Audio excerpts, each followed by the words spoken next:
Olá, pessoal queridos, uma alegria estar com vocês aqui mais uma vez no nosso canal do YouTube da editora YK, no programa chamado Dialogando com Olcese. Hoje nós estamos aqui com esse livro maravilhoso da parte geral do Código Civil, Gênese, Difusão e Conveniência de uma Ideia, do professor Bernardo Queiroz de Moraes. Inclusive, na própria capa do livro, a editora deixa bastante claro que foi vencedor do Prêmio Jurídico Orlando Gomes de 2018, que é uma honraria importante, que foi conferida pela Academia Brasileira de Letras Jurídicas, ao professor Bernardo, por essa obra excepcional. E a primeira coisa que eu perguntaria para o nosso querido professor Tomás Olcese, que o senhor já fiz a apresentação da outra vez, é doutor pela USP, é um professor muito renomado e fez parte do grupo de exegese de direito romano coordenado pelo professor Mark. E a primeira pergunta que eu faria, já dando as boas-vindas aqui, é exatamente esse título, né? Parte geral, Código Civil, Gênese, Difusão e Conveniência de uma Ideia. Isso. A obra do professor Queiroz de Moraes é uma obra que cuida de algo que normalmente não encontramos na nossa literatura, de modo geral, que é não tanto o que é a parte geral, mas de onde ela vem, primeiro, ou seja, quais foram os diversos processos de sistematização que desembocaram, que culminaram na criação de uma parte geral. Não são todos os códigos civis que têm uma parte geral e, portanto, cabe indagar e perguntar o porquê da existência dessa parte geral no Código Civil e como é que nós chegamos nisso, né? E o interessante, professor Olcese, é que, compulsando aqui o índice geral da obra, a gente repara que não é o leitor que acredita estar comprando mais uma parte geral, que vai ter pessoas, bens e fato jurídico, vai se surpreender até positivamente, na minha opinião, porque muda um pouquinho o enfoque. E a gente verifica que, por exemplo, no índice geral, ele começa dizendo o Código Civil como centro-referência de um sistema. Isso. Há justamente uma diferenciação, não? Entre uma mera compilação e uma codificação. E um conceito básico, algo indispensável para a boa compreensão de um código, é entender que o código deve ter algumas características que o distinguam de um simples aglomerado de normas. E o que essa obra faz com muito, muito cuidado e de forma muito, muito clara é explicar essa diferença entre uma mera compilação, uma mera consolidação, por exemplo, e um código. Algo que se caracteriza, portanto, por uma unidade sistemática, por uma completude e também por uma coerência, uma espécie de espinha dorsal de uma área do direito. E é importante para o leitor, acredito, que como ele não trata de uma parte geral, do ponto de vista dogmático, e sim da estruturação da parte geral de um sistema, ele vai muito além do que o leitor convencional está acostumado e traz bases muito importantes para construir até uma dogmática, do seu ponto de vista epistemológico, com muita força, né? Com muita... Eu vejo muita pureza nesse trabalho acadêmico. Ah, sim. Bom, a pesquisa é uma pesquisa de primeira linha. Não há apenas uma explicação de opiniões ou de ideias, mas, na verdade, a investigação das origens, né? Ou seja, como é que as codificações mais importantes do mundo chegaram a esse ponto, ao ponto em que se considerou conveniente ter uma parte geral. Tanto que ele fala em sistemas e modelos de direito civil europeu. Claro, com certeza. Nós tendemos, às vezes, a pensar no direito civil, né, especialmente direito civil fora do Brasil, como uma espécie de unidade, né, uma espécie de entidade que tem uma característica única. Mas, na verdade, nós temos diferentes sistemas e cada sistema fez a sua escolha. E isso está muito bem explicado em cada capítulo desse livro. Aí no capítulo 4 ele abre para categorias fundamentais de modelos romanos de sistema, e ele fala sobre a abstração no direito romano, o sistema das institutas de Gaio, das institutas de Justiniano. Então, eu acredito, um dos desafios, né, para os sistematizadores, ou seja, todos aqueles autores que se basearam no direito romano, mas buscaram organizar aquilo de uma forma mais clara, mais simples e mais segura, né? Todos eles se basearam nas fontes romanas, portanto, nesses sistemas, principalmente as institutas de Gaio e o sistema do direito justinianeu.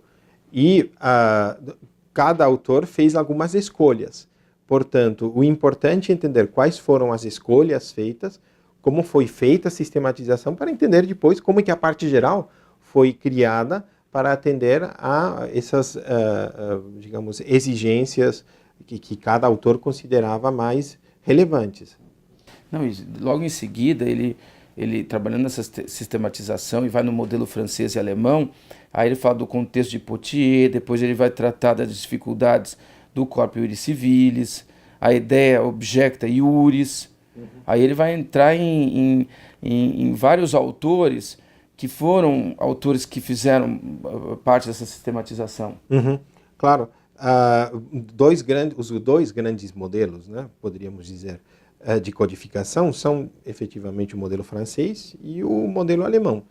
E os autores, né, que aos poucos foram construindo esses dois modelos, eles tiveram uma força muito grande no momento de fazer essas escolhas. O Poitiers, no direito francês, principalmente, um autor extremamente importante para a codificação, ele viveu antes que a codificação fosse feita, mas as obras que ele escreveu foram fundamentais para a criação de uma codificação que atendesse por exemplo, a exigências de simplicidade, de facilidade de busca dos artigos, das regras. E o modelo alemão, que é um modelo posterior e muito bem trabalhado ao longo de um século praticamente, é um modelo já mais elaborado, um modelo mais complexo e muito conceitual. Portanto, são duas culturas, na verdade, civilistas diferentes, mas cada uma com o seu valor. Isso.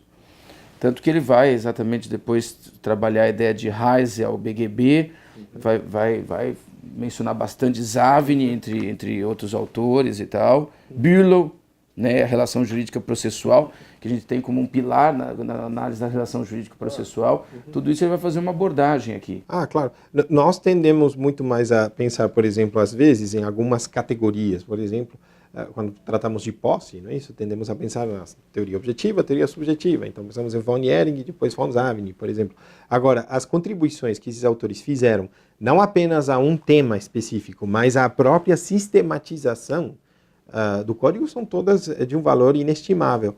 E, em cada ponto, o autor, o professor Queiroz de Moraes, apresenta, com detalhes, inclusive, tudo que é relevante para entender isso, esse processo. Sim, ele não se desprende do nosso direito brasileiro, que logo em seguida ele abre um capítulo para trabalhar a ideia do Teixeira de Freitas, os outros projetos que nós tivemos, né, a tentativa de Nabuco de Araújo, e Felício dos Santos, Coelho Rodrigues, ou seja, ele vai a fundo depois para facilitar, inclusive, para o leitor, uma abordagem do próprio Código Civil e da ideia do Bevilacqua.